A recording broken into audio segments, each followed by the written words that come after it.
Good morning and welcome to the Federation Council meeting of 15th of August.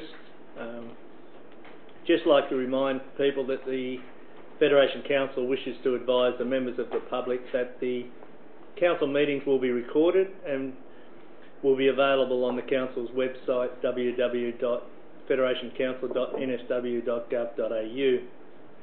While we take all care to maintain the privacy of those in attendance, as a visitor to the public gallery, your presence may be recorded, and by remaining in the public gallery, it is assumed that consent is given in the event that your image is broadcast.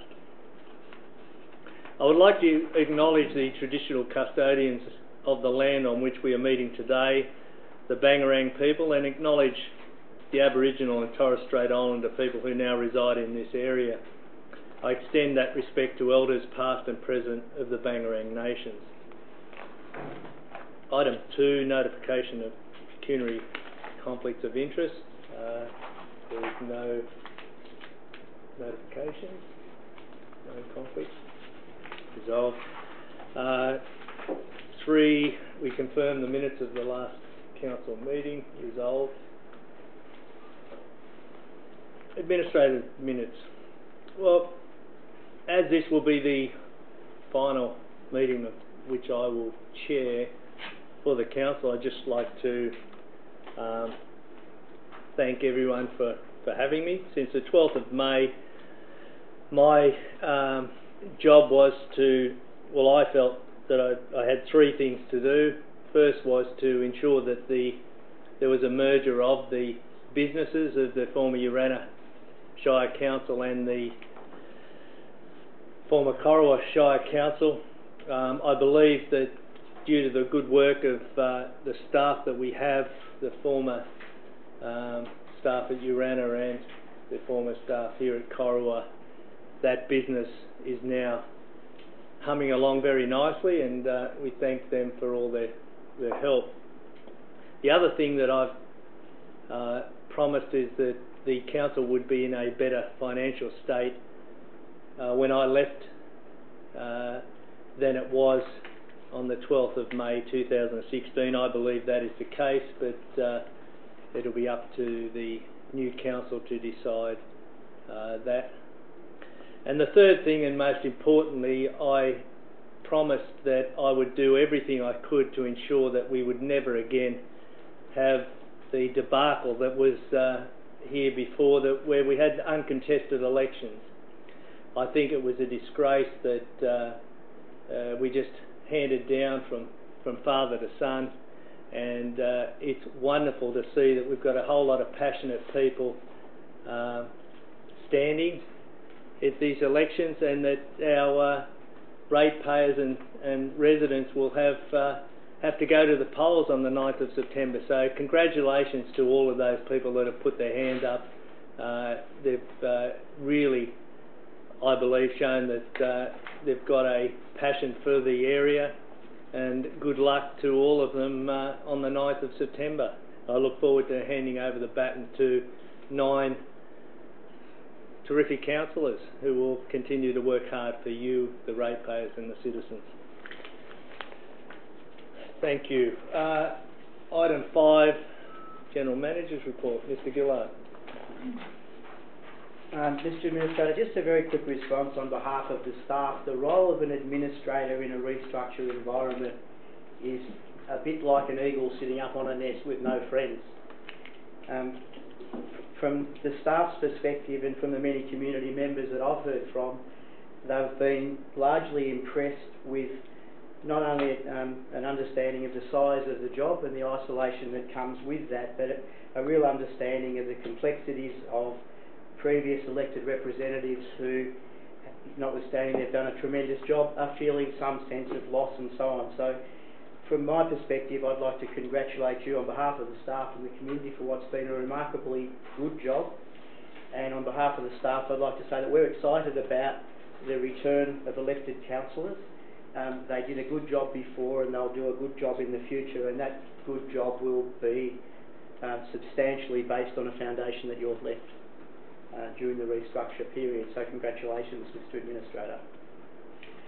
The rest of the business paper, in terms of the General Manager's report, is for information, but I'd like to just highlight, while talking about exceptionally good work, the 200 odd jobs that are going to be created in Howlong as a result of the Better Regions Fund application that was developed under your guidance, and I think I recall you spending 2 days in Canberra advocating and meeting a number of federal members from across the country and linking this project to the benefits of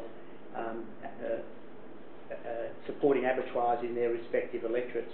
It really shows that when the officers and councillors, in your case the administrator, work together, that wonderful things happen. That's the biggest single grant, certainly that Federation Council's had, that's for certain.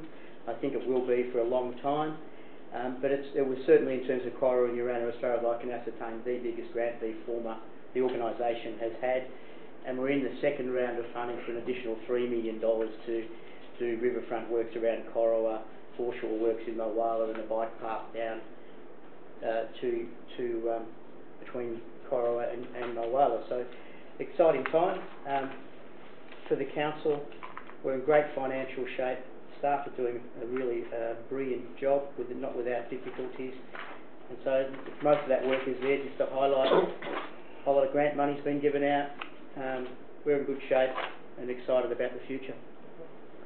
The last item really talks about a long-standing matter which has been subject to a debate between neighbours, which I think has now been resolved, and so the lease is recommended. So that's me, Mr. Administrator. Resolved and accepted. Thank you, Ms. Kay. Okay, Director of Item 6, Director of Corporate, Ms. Kay. Thank you, Mr. Administrator. Item 6.1 just is an overview of the volunteers recognition event held in Mulwala at the end of May. Really pleasing that we received 230 nominations, and the event was attended by 60 volunteers. So we wanted to thank very valuable contribution by those volunteers. Thank you. Tourism Treasure Trail, nothing further to add on that. Obviously we think that's been a successful initiative and really cost-effective way of reaching over 30,000 people, and we have a collection now of almost 230 photos that we'll be able to use to promote the region.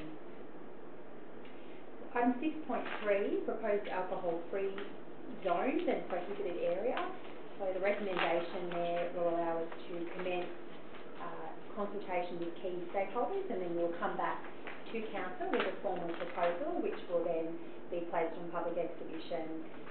Noted there the request from the Cora Police to consider the inclusion of Wellers Park as an alcohol prohibited zone, and to enable us to do that we would need to classify the road reserve along the John Ford Oval as an alcohol-free area.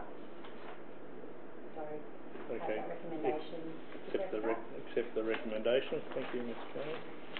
And 6.4, there is a recommendation to allow the signing of a lease between Council and the Mulwala Water Ski Club for this relates to foreshore land. That was an existing lease, but there was the omission of some parcels of land on that needed to be rectified.